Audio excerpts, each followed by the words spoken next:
বলছি কি স্যার, কি ভাবছেন? কি ভাবছি মানে, একটা লজ্জার বিষয় না? হ্যাঁ, 3 দিন ধরে একটা মানুষকে খুঁজছি, এখনো খুঁজেই পাচ্ছি না। সে নাকি এবার হসপিটালে ভর্তি আছে।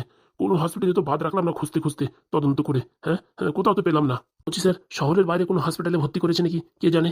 এই কথাটা তো আমার কোনো সময় মাথায় আসেনি। বলছি চলো তো এক্ষুনি ওই এমএলএর বউর কাছে, ওখানে গিয়ে কথাবার্তা বললে কিছু না কিছু সুযোগ পাওয়া যাবে। হ্যাঁ, একদম ঠিক বলেছেন। আমার মাথায় কিন্তু আর একটা শয়তানি বুদ্ধি আসছে। কি বুদ্ধি স্যার? না থাক, চলো। না স্যার, বলেন তো। বলছি আমাদের লকআপে যে এমএলএর বৌমা আছে, তাকে যদি কিছু জেরা করা যায়, সেখান থেকে তো কিছু একটা সুযোগ পাওয়া যেতে পারে। হ্যাঁ, একদম ঠিক কথা বলেছেন। ঘনশ্যাম, আগে বাবু আসি, একটু তাড়াতাড়ি আসো তো। হ্যাঁ স্যার, বলেন। বলছি ঝপাত করে ওই এমএলএর বৌমারে ডেকে নিয়ে আসো তো। ওই আমাদের এমএলএ বাবুর বৌমা? হ্যাঁ। এখন ডেকে আনছি স্যার, এখন ডেকে আনছি। বলছি স্যার, এতক্ষণ পরে একটা কড়া বুদ্ধি লাগিয়েছেন। বলছি মেয়েটাকে ক্রস প্রশ্ন জিজ্ঞেস করতে হবে। হ্যাঁ, আমি একটা জিজ্ঞেস করবো, তুমি একটা জিজ্ঞেস করবা।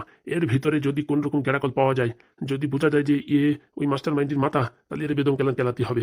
কিন্তু আমাদের দামিনী ভাই তো এখন আসেনি। ও নিয়ে চাপ নিও না, দামিনীকে ফোন করলেই এসে উদম কেলানো দেবে। দেখা যাক, না মেরে যদি কাজটা করা যায়। একদম। বলছি স্যার, ছোট্ট একটা কেস সামলাতে আমরা তো হিমশিম খেয়ে যাচ্ছি। তুমি কি ভাবছো একটা ছোট্ট কেস? এর ভিতরে অনেক ফিরকি আছে। ফিরকি মানে স্যার? যখন কেসটা সলভ করবো তখন দেখিয়ে দেবো ফিরকি মানে কি। আচ্ছা স্যার, আপনার কাছে অনেক কিছু শেখার আছে।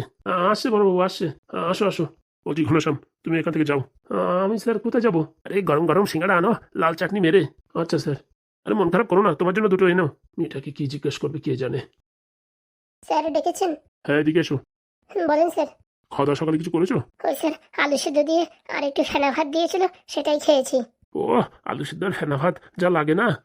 Sorry sir, sorry. যে জন্য তোমায় ডাকা, তুমি যদি ঠিকঠাক ভাবে আমাদের কথার উত্তর দাও, তাহলে তোমায় কিন্তু এই জেল থেকে আমরা মুক্ত করে দেবো। সত্যি বলছেন স্যার? সত্যি না তো মিথ্যে কথা বলছি নাকি? তোমাকে ডেকে এনেছি কি আর কি মারার জন্য? না মানে স্যার, আমাদের ছেড়ে দেবেন, তাই ভাবতেই অবাক হয়ে যাচ্ছি। সব কথার যদি উত্তর দাও আর আমরা যা বলছি সেইভাবে যদি কাজ করো, তাহলে তোমাকে আর তোমার বাবাকে এই জেল থেকে আমরা মুক্তি দেবো। হ্যাঁ আপনি বলেন স্যার, হ্যাঁ আমি রাজি। প্রথম প্রশ্ন, তোমাদের ওই বাড়িতে কি এমন ঘটনা ঘটেছিল যার ফলে এমএলএ বাবু এরকম প্যারালাইসিসে পড়ে গেল? স্যার, সেদিন সকাল 10টা 50 মিনিট সূর্য উদয় হয়েছে অনেক লেট করে। এমন সময় ঝোড়ো হাওয়ায় চারিদিকে ছন্ন বিচ্ছিন্ন করছে, সেই নিস্তব্ধ হাওয়ার ভিতরে ঝপাত করে আমার শ্বশুর পড়ে গেল। বাবা, তুমি কি স্টাডি শোনাচ্ছ নাকি? অত শত সময় নেই, খটাখট করে বলো। ওই যে 10 মিনিট ধরে এক জায়গায় দাঁড়ায় থাকো, সে কেস চলবে না, বলো। বলছি স্যার, প্রায় 3 মাস আগে আমার শ্বশুর ঝপাত করে একদিন হাঁটতে হাঁটতে পড়ে গেল। কেন? সেটাই তো কেউ বুঝতে পারলো না। তোমার শ্বশুরের কি আগে থেকে কোনো বড় রোগ ঢোক ছিল? না না স্যার, তেমন কিচ্ছু ছিল না। তাহলে ঝপাত করে প্যারালাইসিস পড়ে গেল, বিপি, সুগার, থাইরয়েড, কোলেস্ট্রল এইসব কিছু ছিল? আমি যতদূর জানি কিচ্ছু ছিল না। উনি নেশার ভিতরে শুধু একটু মদ খেত, তাছাড়া আর কিচ্ছু না। মদ তো অনেক মানুষই খায়, তা উনি ঝপাত করে পড়ে গেল যে? বলছি অন্য পার্টির থেকে কোনো রকম কৌশল করে এই কাজ করেনি তো? স্যার একটা কথা বলবো, আপনি বিশ্বাস করবেন কি না করবেন জানি না। বলো বলো, ওইসব কথাই তোমার জানার দরকার। বলছি স্যার, আমি যতদিন ওই বাড়িতে ছিলাম দেখেছি কোনো রকম পরিবর্তন হয়নি। যেদিন প্রথমবার ওই উকিল এই বাড়িতে আসলো, সেদিন থেকে শুরু হলো এই বাড়ির সর্বনাশ। বলছি কি একটু ভালো সরি বলো। হ্যাঁ, এমন ভাবে বলছো মনে হচ্ছে ভুতুড়ে গল্প। ওরকম বললি না আমার ভয় লাগে। Sorry sir. মানে ওই উকিল আসার পরে কি হলো? বলছি বিয়ের পর থেকে অনেকবারই শুনেছি, আমার শাশুড়ি সবসময় বলতো আমি যদি এমএলএ হতাম না, দেখিয়ে দিতাম তুমি আর টাকা ইনকাম করেছো। 5 বছর আমি এমএলএ থাকলে এমন ভবিষ্যৎ গড়ে তুলতাম, সারা জীবন বড়ে আমার 7 পিঁড়ি বসে খেয়ে ফুরাতে পারতো না। সবসময় এই কথা বলতো, কিন্তু কোনোদিন সাহস হয়নি ভোটে দাঁড়ানোর। কিন্তু যেই এই উকিলের প্রবেশ হলো, তখন থেকে আমার শাশুড়ির মনে অনেক আশা, সে এমএলএ হবে, অনেক ভোটে জিতবে। মানে তোমার কথা মতন মনে হচ্ছে তো যত নষ্টের গোড়া হচ্ছে ওই উকিল, তাই তো? একদম স্যার। কিন্তু তোমার কথা মতন উকিলকে উঠিয়ে তো আমরা এনে ওকে চাপ দিতে পারি না, তার তো আমার কোনো রাইটিং নাই। স্যার যেটা সত্যি সেটাই বললাম। এর আগে আমার শাশুড়ি লাফালাফি করতো, কিন্তু কোনোদিন এরকম পদক্ষেপ নেয়নি যে সে ভোটে দাঁড়াবে এবং এমএলএ হবে। উকিল আসার পরের থেকেই এরকম হয়েছে। হ্যাঁ, সেটা বুঝলাম, উকিলের ওখানে অনেক বড় হাত আছে। কিন্তু তোমার স্বামী যে কিট্টু, যে এমএলএ বাবুকে নিয়ে কোন হসপিটালে ভর্তি করেছে, সেটা একটু বলতে পারো? হ্যাঁ, ঝাপাত করে ভালো মেয়ের মতন বলে দাও তো। স্যার কোন হসপিটালে নিয়ে গেছে তা আমি বলতে পারবো না, কিন্তু হসপিটালে ভালো প্রাইভেট হসপিটালে নিয়ে গেছে সেটা আমি জানি। আর ডাক্তারও খুব ভালো সেটাও আমি জানি। ওর কথা মতন 2-4 দিনের ভিতরে বাবা ঠিক হয়ে যাবে সেসব বলছিল। তাই এবার ঝপাত করে কোন হসপিটাল নামটা বলে দাও, ঝামেলা মিটে যাক। সত্যি বলছি স্যার, আমার স্বামী কাউকে নাম বলেনি, কারণ কি ওর বিশ্বাস ছিল না কারোর উপরে। এমনকি আমার স্বামী জানতে পেরে যায় যে তার মাই এইসব কাজের মাস্টার মাইন্ড। মানে কি বলতে চাইছো, যে এইসব কাজের মাস্টার মাইন্ড তোমার শাশুড়ি? না তো কে? উনি না তো কে? এইবারও তো আমার স্বামীকে উনি প্যারালাইসিসে ফেলিয়েছে, কিন্তু দোষ দিয়েছে আমার। ওইসব কথা বললে তো হবে না মামনি, আমরা হাতে নাতে ধরেছি তুমি যে তরকারি রান্না করেছিলে তার ভিতরে কেমিক্যাল ছিল। ওই তরকারি তো আমিও খেতাম, হ্যাঁ, কিন্তু খাওয়ার আগেই তো এই কেস ঘটনা ঘটে গেছে। আর আমি খাওয়ার জিনিসে ওইসব মেশাবো? আর আমি সব কোথা থেকে পাবো? আমি রান্না করে যে বাথরুমে স্নান করতে গেছি, সেই সুযোগে এই সদ্ব্যবহার করে আমার স্বামীকে এরকম ভাবে ফাঁসিয়ে তুলেছে। তোমার শাশুড়ি কি জানতো যে তুমি তোমার স্বামীকে আগে খেতে দেবে? উনি জানে, ওনার ছেলে বাড়ি আসলেই আগে খাওয়ার নাম বলে। সবসময় ওর শুধু খিদে লাগে। ঠিক ছোটবেলা আমারও এই অবস্থা ছিল। তাহলে বলতে চাচ্ছ সবকিছু ওই এমএলএর বউ করেছে? আগে স্যার। এসব কথা তোমার মুখে বললে তো হবে না, প্রমাণ চাই প্রমাণ। প্রমাণ স্যার আমি কি করে দেবো? আমি যদি ও বাড়িতে আর কদিন থাকতাম, আমি হাতে নাতে সবকিছু প্রমাণ দিয়ে দিতাম। বলছি তুমি তো এমন কথা বলছো তুমি সবকিছুই জানো। যদি সবকিছুই জানো তাহলে আমাদেরকে আগে এসে বলোনি কেন? আমাকে কত মারধর করেছে, ওই এমএলএর বউ মেরেছে, আমার স্বামীও মেরেছে, কত আমার উপরে টর্চার করেছে। আমি কিচ্ছু বলিনি, সবসময় আমার ভয় দেখাতো যদি তুই কিছু বলিস তাহলে তোর বাবা সারা জীবনে জেল থেকে বেরোতে পারবে না। শুধুমাত্র আমার বাবার মুখের দিকে তাকিয়ে আমি সবকিছু সহ্য করে গেছি। সে নয় বুঝলাম, সব ওনার কাজ, আর আমার মনে মনে সন্দেহ আছে। কিন্তু এখন তোমার ওই যে শ্বশুরমশাই এমএলএ বাবুকে খুঁজে বের করা আমাদের কাছে খুবই একটা গুরুত্বপূর্ণ ব্যাপার।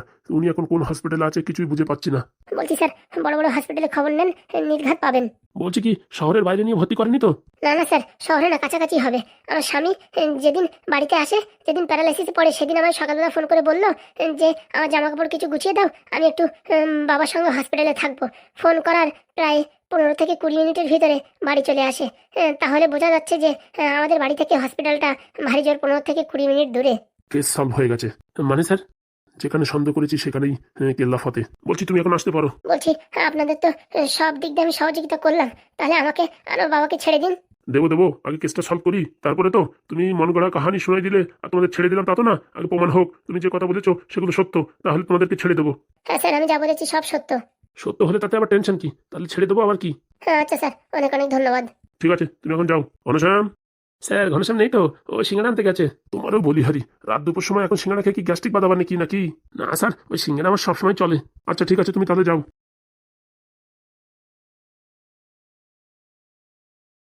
হাসছো কেন? আপনি তো বললেন স্যার কেস সলভ, তা হাসবো না?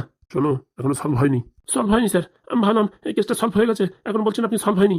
সলভ খুব শীঘ্রই হয়ে যাবে। বাড়ি থেকে 15-20 মিনিটে হসপিটাল কোনটা কোনটা আছে? 3টা হসপিটাল আছে বাড়ি থেকে 15 মিনিটের কাছাকাছি। তাহলে দেরি না করে 3টা হসপিটালে ভালো করে আবার খোঁজ নিতে হবে। কেবলই তো স্যার খুঁজে আসলাম, এখন আবার যাবো? কেসটা সলভ করতেই হবে, বুঝতে পেরেছো? মোটা অঙ্কের টাকা পাওয়া যাবে। চলেন স্যার চলেন। কেন সিঙ্গাড়া খাবো না? সিঙ্গাড়ার গুলি মারি স্যার, যে কথা বলেছেন পেট ভরে গেছে। চলো তাহলে। এইবার কেসটা সলভ করেই দেবো। এইবার কেসটা সলভ করতে পারলে আবার প্রমোশন হবে। এই যে স্যার, ফুটো আসতে পারেনি, এই ফুটোর ভাইপোরে পাঠাইছে। দেখো এইসব ভাইপো ভাইপোর কাজ না, যে করে হোক মোটামুটি আমার এখান থেকে বের করার চেষ্টা করো। তোমার কাকা কি করছে? হ্যাঁ ওটা কাকা হয় না, জেঠু হয়। হ্যাঁ স্যার, ওটা জেঠু হয়। তা বলছি ফুটো আসলো না কেন? হ্যাঁ, আমার কথা দিয়ে গেছে রাত্রি 12টা 50-এর ভিতর নিয়ে যাবে। হ্যাঁ, আর এখন রাত্রি 10টা বাজে, তোমাদের দুইজনে পাঠাইছে। কাজটা কি ঠিক করেছে? শোনেন স্যার, অত উত্তেজিত হবেন না। বাইরের কি পরিস্থিতি সেটা তো আপনি বুঝতে পারছেন না। একদম স্যার ঠিক কথা বলিছে। আমি একটু আগে যখন বাইরে ছিলাম তখনই আমার ওই চেম্বারে 2টো পুলিশ এসেছিল। হ্যাঁ বড়বাবু ছোটবাবু, আপনারা তো আগেই বলিছি এখন বাইরের সিচুয়েশন প্রচুর খারাপ। আর ফুটোরে এতবার ফোন করছি, ফোনও তোলে না। ফোন তুলবে কি করে? আমাদের বাড়ি 2টো হাবিলদার বাসায় রেখে দিয়েছে। তোমাদের বাড়ি হাবিলদার বসে রাখি দিয়েছে মানে? দারোগা বাবুদের আমাদের উপরে দৃঢ় বিশ্বাস যে এরাই যত নষ্টের ঘোড়া, আমরাই নাকি আপনারে গায়েব করে রাখিছি। তার জন্য আমাদের উপর চোখ রাখার জন্য সবসময় 2টো সিকিউরিটি গার্ড রেখে দিয়েছে। এ তো অনেক কষ্ট করে আমরা বস্তা মুড়ি দিয়ে বাড়ি থেকে বেরোইয়ে হাগার নাম করে আপনার সাথে দেখা করতে আইছি। এইবার আমার কি হবে? কি আর হবে, আপনি এখানে ঘাপটি মারে থাকেন। এই মরেছে, দুইবার খুঁজতে আইছে। এইবার খুঁজতে আসলি পায়খানাও পরিষ্কার করে সব জায়গা দেখবে। তাহলে এখন আমার কি গতি? বলছি কি স্যার, আপনি আপনার বউর কোলে ফিরে যান। দেখো এমনিতে আমার মাথায় বিশাল টেনশন, আর উপর থেকে এসব হাবি যাবি কথা বলবা না। আমার বউর কাছে ফেরত গেলে আমার শরীর থাকবে কিন্তু শরীরে প্রাণ থাকবে না। বলছি স্যার, আপনি এখানে থাকলে যে আমার অবস্থাও তাই হবে। তাহলে আমি কোথায় যাবো এখন? আপনার যাওয়ার জায়গা বলতে গেলে এখনো কোথাও নেই।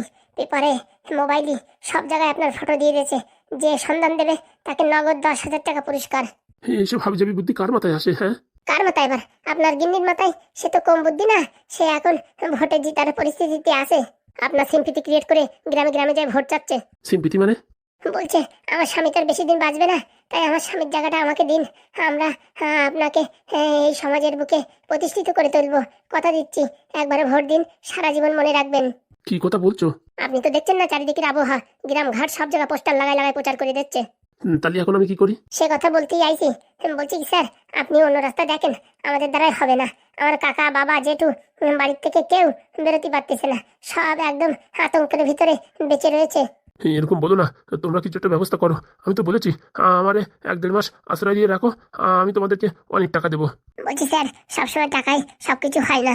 এই দেখেন তো, এখন এই আপনি ডাক্তারবাবুরই বলেন যে আপনি ডাক্তারবাবুরই অনেক টাকা দেবেন, তাও ডাক্তারবাবু আপনাকে রাখতে পারবেন না। হ্যাঁ স্যার, ঠিক কথা বলেছে। তাহলে আমি এখন কোথায় যাব? তোমরা কি পারবে আমাকে মৃত্যুর মুখে ঠেলে দিতে? ওরকম কেন বলছেন স্যার? আমার পরিস্থিতি তো এখন এরকম। শোনো, তোমরা দুজন যদি আমার ভালো একটা নির্দিষ্ট সেফ জায়গায় রাখতে পারো না, তোমাদের অনেক টাকা দেবো।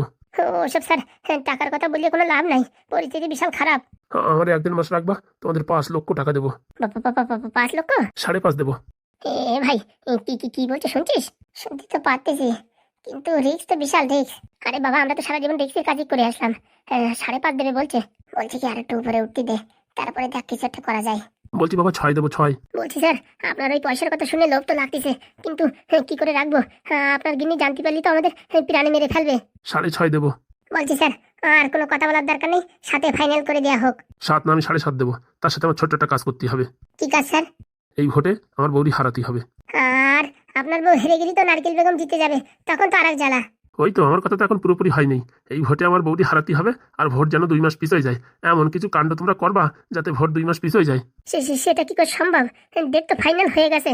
অত শত আমি জানি না, 7.5 কি এমনিতে দেবো? আচ্ছা, আপনার কথা আমি রাজি। ভাই, কি কি করে হবে? সরকার থেকে তো দিন তারিখ সব ঠিক করে দিয়েছে, এখন তুই ভোট পিছাবি কি করে? এটাই তো নেদনের কামাল। আমিও দেখতে চাই তোমাদের মাথায় বুদ্ধি কিরকম আছে। তাহলে আমার এখান থেকে কখন নিয়ে যাচ্ছ? এক্ষুনি নিয়ে যাবো। ভাই, বলছি ওই নাইটি নুইটি বুর্খা মুর্খা কিচ্ছু তো আনিনি, সেটা কি করে নিয়ে যাবি? হাতে এখন সময় নেই। এখন একটাই রাস্তা। কি কি রাস্তা? ও বাবা, আমার দিক তাকাচ্ছ কেন? আমি কি সাহায্য করব? আপনার ছোট্ট একটু সাহায্যের দরকার। ছোট মানে? আমার যতদূর করার ক্ষমতা আমি ততদূর করেছি। দেখেন না, উপরে এই পায়খানা বন্ধ করে স্যারকে এখানে রেখেছি। যতদূর করা ততদূর করেছি, এখন আর আমার কন্ট্রোলের বাইরে। ছোট্ট একটু সাহায্য।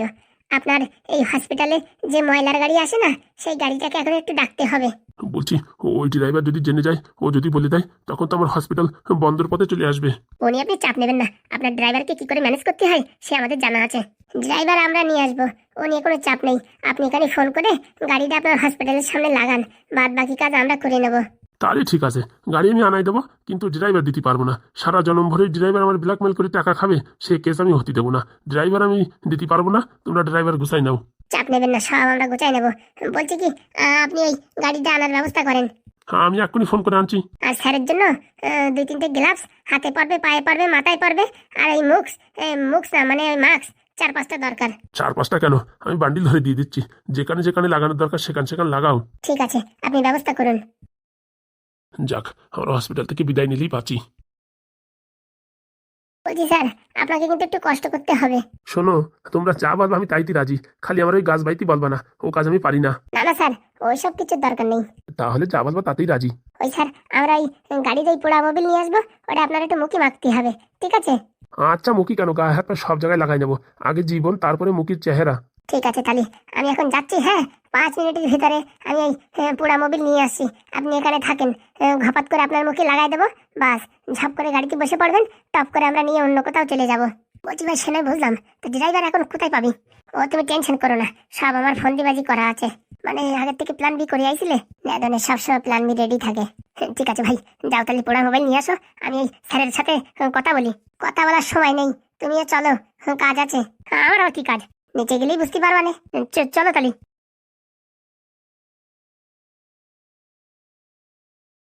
যাক বাবা, পুরা মোবিল লাগাই যদি এখান থেকে বাঁচতে পারি, সেটাই আমার জীবন ধন্য। টাকার সামনে সবকিছু হয়। যেই বড় অঙ্কের টাকার কথা বলেছি, সেই এমনি ওরা ঘপত করে রাজি হয়ে গেছে। প্রথম বলছিল পারবো না, পয়সায় সবকিছু হয়, বললেই হবে না।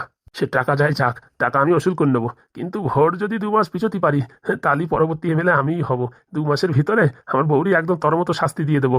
মনের অনেক বড় আশা না এমএলএ হবা, তা কোনোদিন হবে না। আমি এই পজিশনে আইছি কি এইভাবে পাইখানায় পলাই থাকার জন্য নাকি? না না, দাঁড়াও গিন্নি, তোমার দেখাচ্ছি কত ধানে কত চাল। আমার তো চেনো না, আমার নাম হচ্ছে এমএলএ বীরেন দত্ত, ঠেলা আছে। বলছি পাদু, চিন্তা করো না, ছাড়ের সাথে কথা হয়ে গেছে, তুমি কালকের থেকে জয়েনিং করতে পারবা। Thank you sir, thank you, অসংখ্য অসংখ্য ধন্যবাদ স্যার আপনাকে। বলছি স্যার, আগের 1 মাসের পেন্ডিং টাকাটা আছে, সেই টাকাটা? আরে সব পেয়ে যাবা, তুমি টেনশন করো কিসের জন্য? চাকরি ফেরত পেয়ে গেছো, টাকা পাবো না? হ্যাঁ, তোমার টাকা লাগলেই বলো, তোমার কাছে নাও। বলছি টাকা মনে হয় স্যার লাগবে না স্যার। কখন লাগবে খালি বলো, ঝপাত করে চেক দিয়ে দিচ্ছি, উড্ডেল করে নাও। স্যার, আপনার এই ঋণ আমি কোনোদিন শোধ করতে পারবো না। ওই শোনো, ঋণ ফিনির কথা বলবা না, বুঝতে পারিছো? আমিও যে ফ্রি ফ্রি তোমার টাকা দিচ্ছি তা না, আমার মেরে পড়াচ্ছ, সেটা কি কম কাজ করতেছো নাকি? তবু স্যার, পড়ানোর সাথে এতগুলো টাকার সম্পর্ক কি এক হয়? ভালোবাসার সম্পর্ক এক হয়, তোমার উপরে বিশ্বাস, ভালোবাসা, সেটাই হচ্ছে সবচেয়ে বেশি বড়। হ্যাঁ, আপনাকে স্যার অসংখ্য ধন্যবাদ। ধন্যবাদ বলে কোনো কথা না, তুমি মোটামুটি বাড়ি যাও। বাড়ি গিয়ে হাত পা ধুয়ে, আমার বৌরি বলেছি বিরিয়ানি রান্না করেছে, একদম খাওয়া দাওয়া করে চুপচাপ করে রেস্ট করো, বিকেলে আবার টিউশনি পড়াও। আচ্ছা স্যার। আর শোনো, যখনই টাকা লাগবে তার একদিন আগে বলবা, বুঝিস? আচ্ছা স্যার। ঠিক আছে, টেনশন করো না। আমার স্যারের সাথে কথা হয়ে গেছে, তোমার ফোনে দেখো মেলও ঢুকিছে। হ্যাঁ স্যার, একটু আগে ঢুকিছে। তাহলে আবার টেনশন কিসের? বাস বাড়ি ফোন করে আনন্দ ড্যান্স করো যে চাকরি ঠিকঠাক হয়ে গেছে। শুধুমাত্র স্যার আপনার জন্যই হয়েছে, না হলে এই চাকরি আরো কতদিন ঝুলিয়ে রাখতো কে জানে। না না, এটা মিথ্যে কথা। তোমার মতো ট্যালেন্টেড মানুষ যদি অফিসে না থাকে না, কাজকর্ম কিচ্ছু এগোয় না। এই যে তুমি 1-1.5 মাস কাজে আসো না, তা মোটামুটি যেখানের মাল সেখানেই রয়েছে, কোনো নড়াচড়া নেই। সবাই আসে, চা কফি খায়, আড্ডাবাজি করে, বাড়ি চলে যায়, পয়সা নাই সরকারের, কোনো কাজ করে না। তুমি আসার পরে মোটামুটি এমন উন্নতি হয়েছে তো বলার বাইরে। তাই স্যারও চাইছিল যে তোমাকে তাড়াতাড়ি জয়েনিং করাবে, কিন্তু তোমার ওই উপরের থেকে গড়বড় করার জন্যই এই আর কি লেট হয়ে গেছে। বলছি কি স্যার, কি করে এই চাকরিটা এরকম পেন্ডিং হয়ে গেল কিছু বুঝতে পারলাম না, সেসব কোনো খবর পাওয়া গেছে? আস্তে আস্তে সব পাবা, স্যারই তোমার সব কিছু খুলে বলবে। এখন অত উত্তেজিত হয়েও না তো, ঝপাত করে তুমি বাড়ি যাও। আচ্ছা স্যার। ঠিক আছে, আমার একটু কাজ আছে, হ্যাঁ আমি একটু পরে আসছি। আচ্ছা স্যার।